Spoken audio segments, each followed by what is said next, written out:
Hello viewers, আসসালামু আলাইকুম। আজকে একটা ভিডিও নিয়ে আসলাম। সেটা মনের কিছু কথা বলার জন্য, কিন্তু মানে কাউকে সেরকমভাবে কিছু বলতে পারি না মনের কথাটা।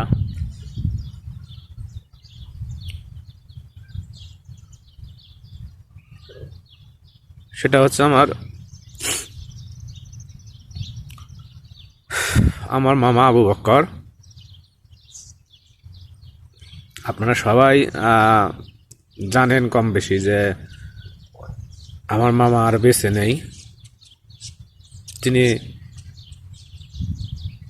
শুক্রবার দিনে রাত 10:30টার দিকে মারা গেছে সৌদি আরবে।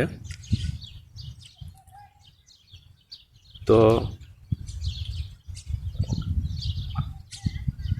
আসলে মামাকে ভুলতে পারতেছি না।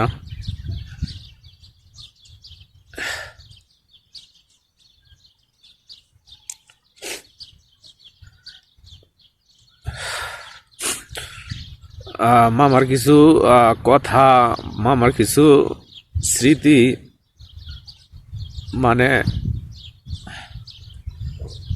কিছুতেই ভুলতে পারতেছি না। যেদিন মারা যায় তার আগের দিনও মামার সাথে আমার কথা। মামা ঈদের পরে চলে যাবে,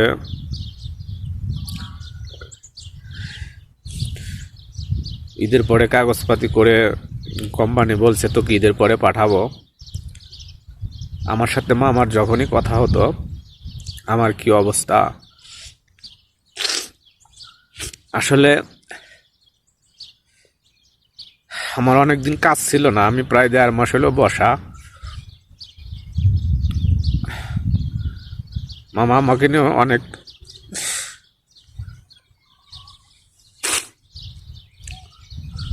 অনেক চিন্তা করতো। আজকে আমার কাজ হয়েছে, আমি কাফেলাও হয়েছি। যারা সৌদি আরবে থাকেন তারা হয়তো বুঝবেন যে কাফেলা কি জিনিস। হয়তো 2 দিন 3 দিন বা 4 দিন 7 দিন পরে আমি আকাবাও পেয়ে যাব।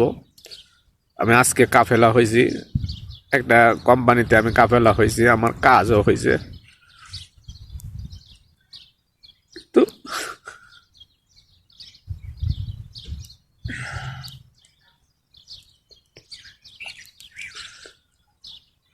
কিন্তু মামাকে এই কথাটা বলতে পারলাম না যে মামা আমার কাজ হয়েছে, আমি কাফেলা হয়েছি। আসলে আমার 5টা মামা, 5টা মামার মধ্যে এটাই সবচেয়ে ছোট মামা। আমি মামাকে অনেক ভালোবাসতাম, মামা আমাকে অনেক ভালোবাসতো। কিন্তু ভাগ্যের কি নির্মম পরিহাস, বাবা মা ভাই বোন সবাই বেঁচে আছে, শুধু আমার মামাটাই নেই।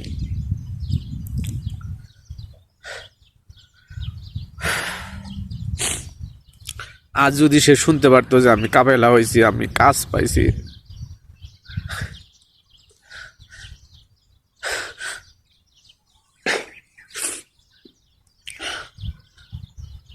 তাহলে হয়তো আমার মামার মতন খুশি আর কেউ হইতো না।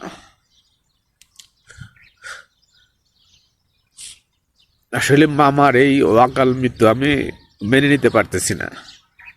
আমিও কেমন যেন নিজে নিজে ডিপ্রেশনে চলে যাচ্ছি। যখনই ভুলতে চাই হঠাৎ মামার কথা মনে পড়ে যায়। যে সেদিন মামার সাথে কথা হলো,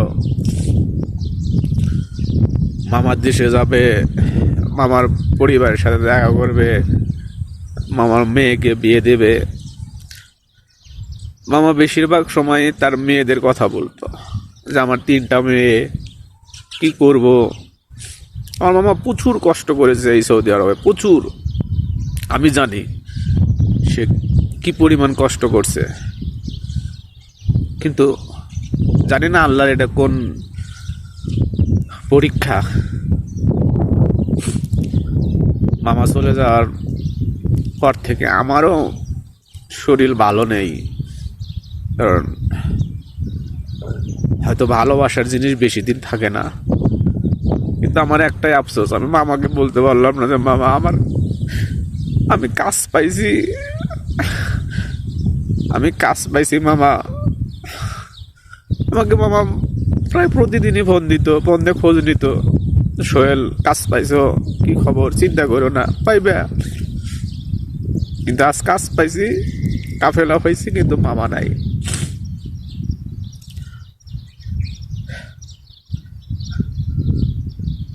মানে এই কথাগুলো বলার উদ্দেশ্য মনটাকে একটু হালকা করা। আমার মনের ভিতরে অনেক কষ্ট লুকিয়ে আছে। মামাকে অনেক ভালোবাসতাম। এই মামাটাই খোঁজ খবর নিত, আমার পরিবারের খোঁজ নিত, আমার বাচ্চা কাচ্চার খোঁজ নিত। কিন্তু মামার সাথে আর কথা হবে না, আর তাকে দেখতেও পারবো না। আমি খুব তাকে মিস করতেছি এবং তার কথা আমার খুব মনে পড়তেছে। আমি কিভাবে তাকে ভুলবো আমি নিজেও জানি না। তো আপনাদের সবার কাছে অনুরোধ, আপনারা সবাই আমার মামার জন্য একটু দোয়া করবেন। আল্লাহ যেন আমার মামার অতীতের সমস্ত ভুল ত্রুটি ক্ষমা করে দিয়ে জান্নাতের সর্বোচ্চ উঁচু জায়গাটা আমার মামার জন্য রেখে দেয়। মামা আমি কাজ পাইছি, মামা আমি কাজ পাইছি।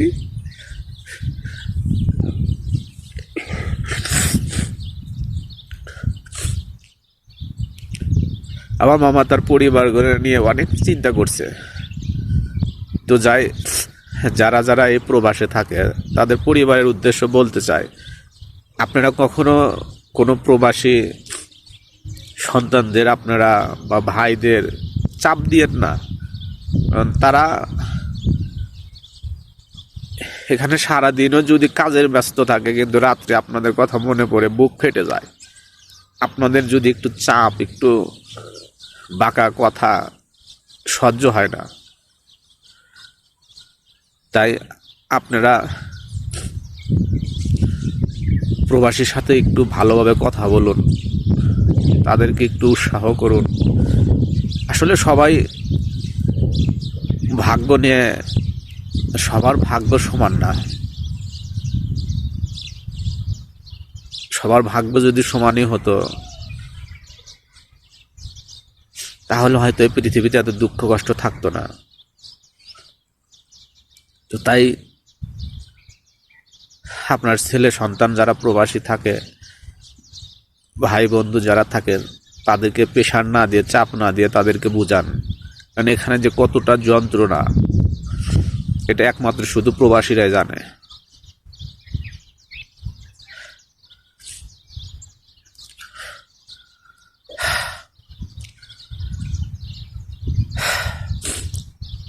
আমি আমার মামাকে কিছুতেই ভুলতে পারতেছি না, আর আদৌ কোনোদিন পারবো কি না পারবো আমি জানি না।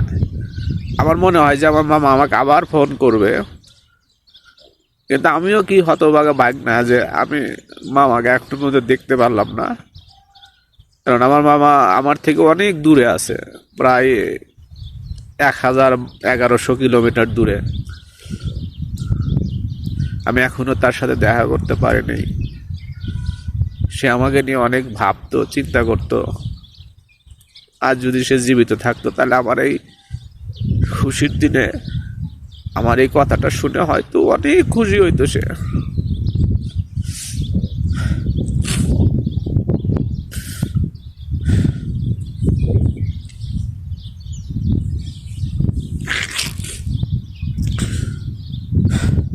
সবাই ভালো থাকবেন, আমার মামার জন্য দোয়া করবেন।